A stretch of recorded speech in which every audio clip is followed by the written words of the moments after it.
Assalamualaikum warahmatullahi wabarakatuh. Ya Rabbi bil Mustafa balligh maqasidana waghfir lana ma madha ya wasi'al karami. Ya Rabbi bil Mustafa balligh maqasidana waghfir lana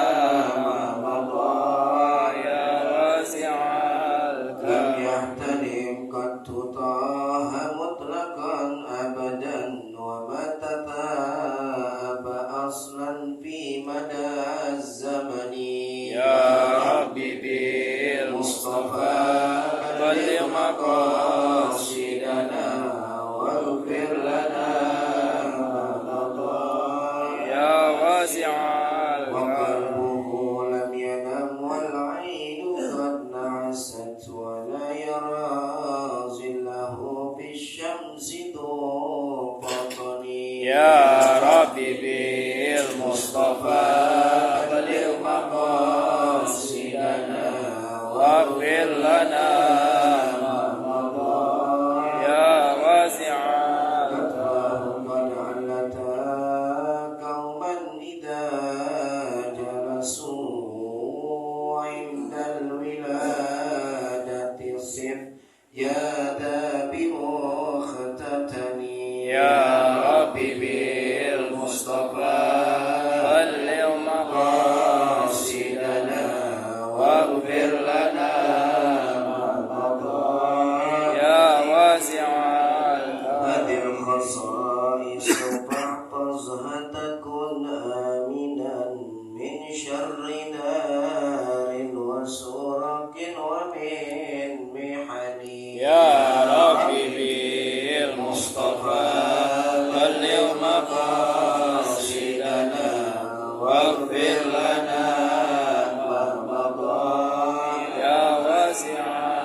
وكتب ملاء شمس سمود ذكره يحيي النفوس الحبيب عبد الله بن ابي بكر العدوس وكتب الانفاس من ابراس نبي عمر بن عبد الرحمن العطاس وشعاني بن عبد الله بارس وكتب الارشاد وغوث العباد والبلاد الحبيب عبد الله بن علوي الحداد وكتب رباني توجه عبد القادر الجيلاني والشافعي حسن الشاذلي رحمه وقال محمد سلام كرسي وجميع أهل درب دستوركم يا أهل الدرب ويا أهل الباطن ويا أهل النور ويا أهل النور بسر الفاتحة. أعوذ بالله من الشيطان الرجيم. بسم الله الرحمن الرحيم. الحمد لله رب العالمين الرحمن الرحيم مالك يوم الدين إياك نعبد وإياك نستعين اهدنا الصراط المستقيم صراط الذين أنعمت عليهم غير المغضوب عليهم ولا الضالين. ثم الفاتحة صلى على الإمام بيجوري والإمام محمد نواوي بن عمر البنتاني الجامع الشيخ زين الدين المالباري ولا شيخ أبي بكر شطار دميات وأصولهم وفروعهم وذوي الحقوق عليهم أجمعين. ثم إلى Mampurlah Abu Yaki Haji Abdul Rahman Nabi bin Haji Nawawi, mampurlah Kiai Haji Ahmad bin Guru Ali, mampurlah Kiai Haji Abdul Rahman bin Kiai Ahmad bin Guru Ali, mampurlah Kiai Haji Muhammad Yusuf bin Yusuf wa usulihim wa furu'ihim wa dhabil huquqi alaihim ajma'in. Thumma ila arwahi walidina wa walidikum wa masyayikhina masyayikhikum wa muallimina muallimikum wa dhawil huquqi alaina wa alaikum wa jami'al muslimina wal muslimat wal mu'minina wal mu'minat. Adkhilillahum ma'al jami' fi kuburihim ar-rawha wal-rayhan wal-fushata wal-ridwan wal-bisharata wal-aman bijiwarika fi rafi'il jinan innaka karimun mannan. Wa ila hadratin Nabi Muhammadin sallallahu alaihi wasallam. Al-Fatihah. A'udzu billahi minasy syaithanir rajim. Bismillahirrahmanirrahim. Alhamdulillahi rabbil alamin arrahmanir rahim maliki yaumiddin. Iyyaka na'budu wa iyyaka نستعين اهدنا الصراط المستقيم صراط الذين أنعمت عليهم ولا الضالين آمين. Bismillahirrahmanirrahim. Alhamdulillahi Rabbil Alamin. Wassalatu wassalamu ala sayyidina wa maulana Muhammadin wa ala alihi wa sahbihi ajma'in, amma ba'd. Fakana al-imamul muallifu rahimahullahu ta'ala wa adaman naf'a bihi wa bi barakati ulumihi wa bikum fid dharaini amin. Qala radhiyallahu anhu. Pembahasan terakhir masalah qiyamuhu binafsih.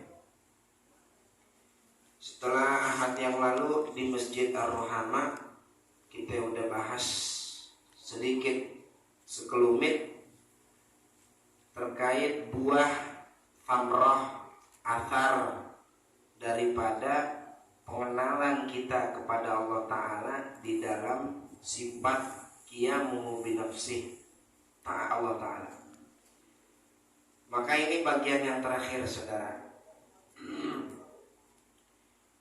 La ilaha illallah itu ada lubbu la ilaha illallahnya. Apa itu lubbu la ilaha illallah? Intisarinya la ilaha illallah. Ini gak bakal berasa ini intisari kalau kita gak ngaji tauhid. Intisarinya la ilaha illallah itu, saudara, adillah wal iftikar, merasa diri hina dan merasa selalu butuh kepada Allah Ta'ala. Itu inti dari la ilaha illallah.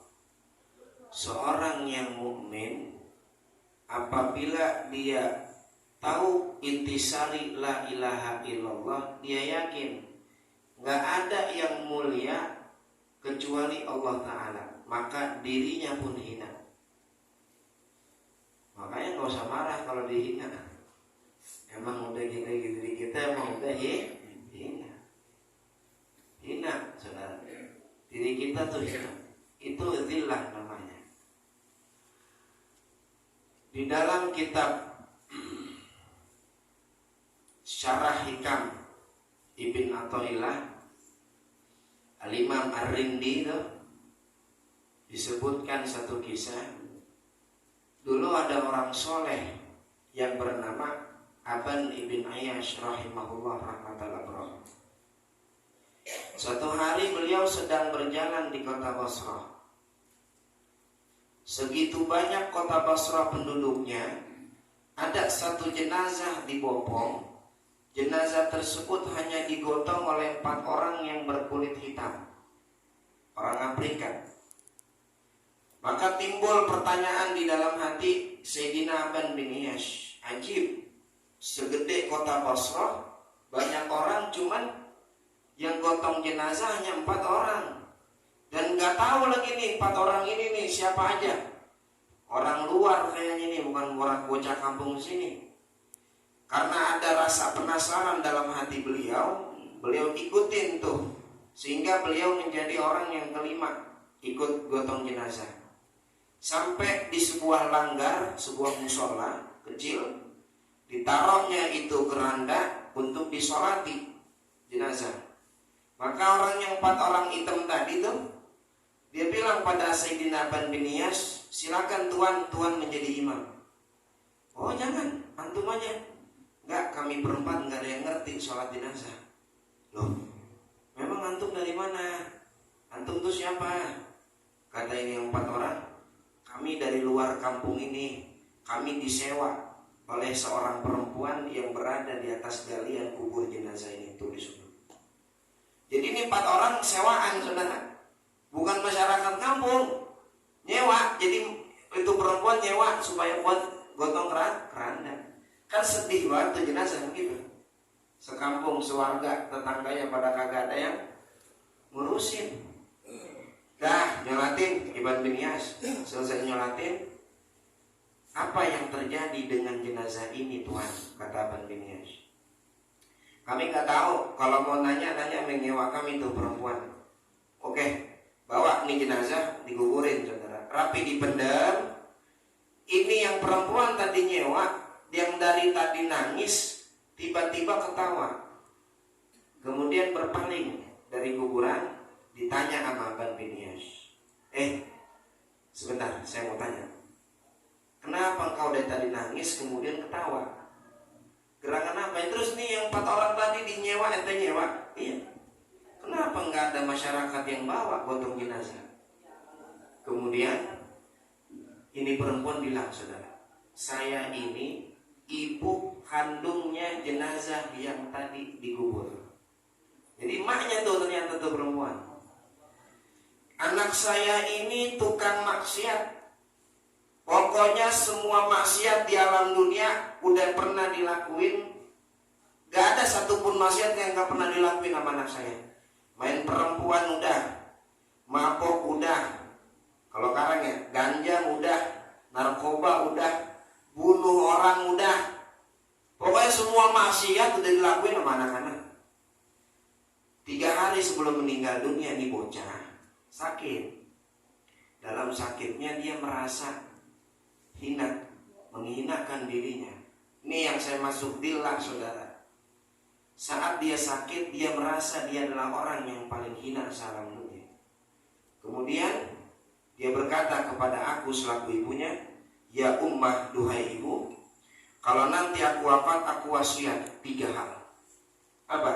1, kalau nanti anak wafat, tolong jangan kabarin tetangga, jangan kabarin saudara-saudara. Kenapa? Karena mereka akan girang atas wafatnya aku. Oh, durjana kalau dikabarin wafat, masyarakat girang ya. Tetangga megelin banget. Pas meninggal, alhamdulillah mati juga tuh orang. Megelin. Ya, orang durjana begitu. Meninggal dunia, orang demen. Jadi gak ada lagi yang gangguin tuh. Kalau orang soleh, orang peduli, tetangga yang peduli, perlu sama orang lain ya, namanya kemana aja nyampe, pas meninggal orang kaget, ya Allah orang baik tuh.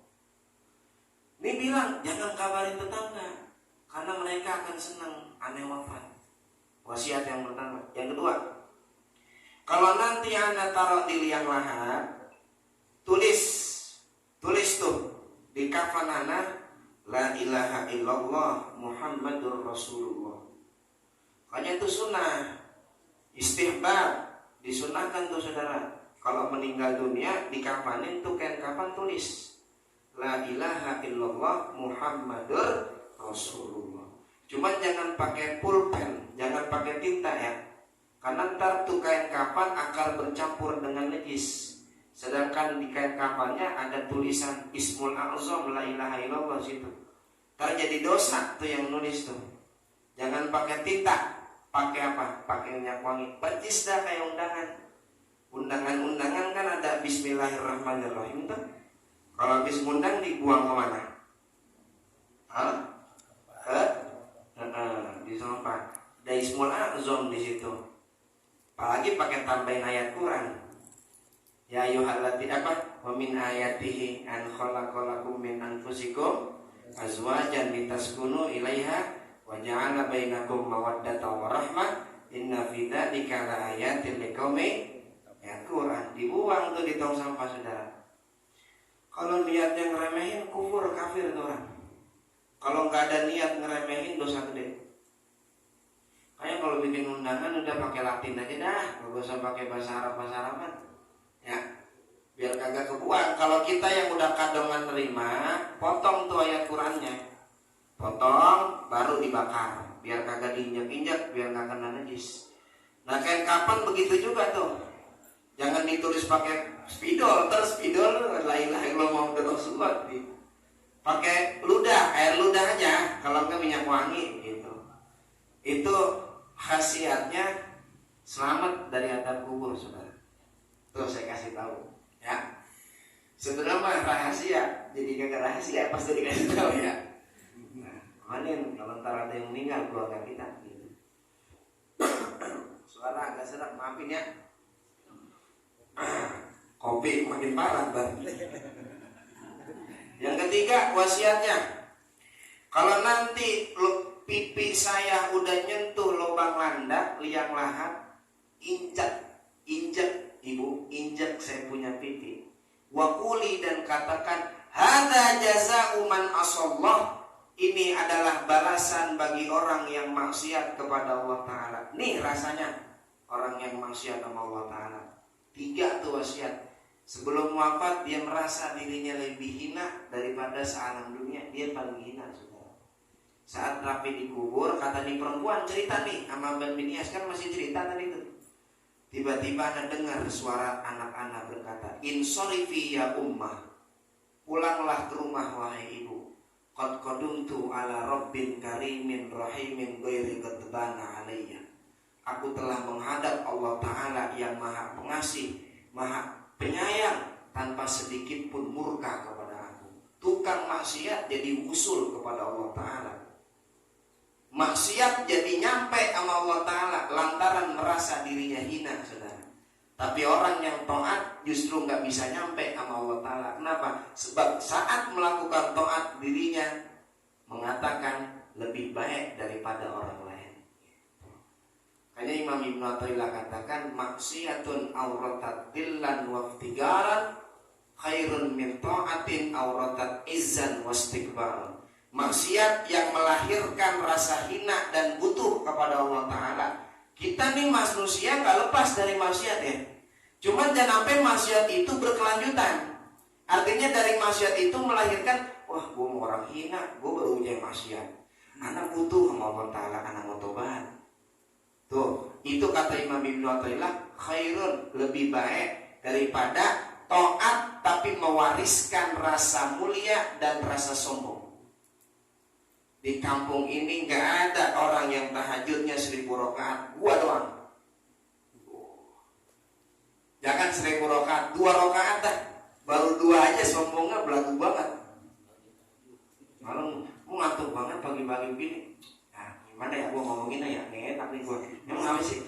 Ya sebetulnya sih rahasia, cuman belum nanya jadi gua kasih tahu. Gua malam bener tahajud 1000 rakaat gua. Tuh. Muncul jadinya saudara. Jadi bangga dirinya, jadi nyombong, nyohor jadinya tuh. Taat kagak kabul, maksiat malah usul. Kebalik jadinya ya. Emang apa?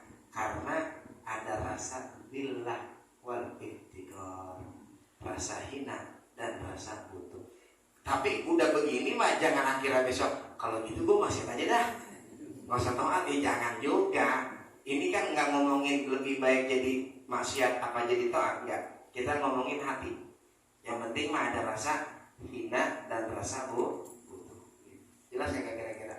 Itu intisari la ilaha illallah billah yang pertama. Dia rasa hina.